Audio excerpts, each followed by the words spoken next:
तालुक्यातील पोख ते रोहिला रस्ता दुरुस्ती करण्यासाठी लोटांगण आंदोलन करण्यात आले.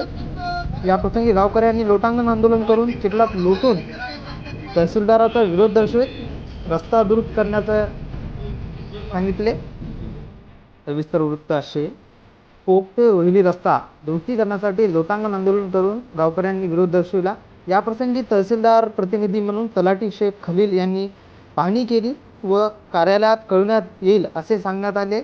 या अनुषंगाने असे असले तरी जर 15 दिवसात रस्त्याचे काम पूर्ण न केल्यास गावकऱ्यांनी तीव्र आंदोलन करण्याचा इशारा दिला आहे. या इशाऱ्याचे अध्यक्ष म्हणून इर्शाद पाशा चांद यांनी यावेळी शंकर माने, संतोष मगर, कृष्णा राऊत, सय्यद कैफ व पिंपरी रिटगाव कोडगाव येथील ग्रामस्थ यांच्या समोर उपस्थितीत हा विरोध दर्शवित आंदोलन करण्याचा इशारा दिला आहे.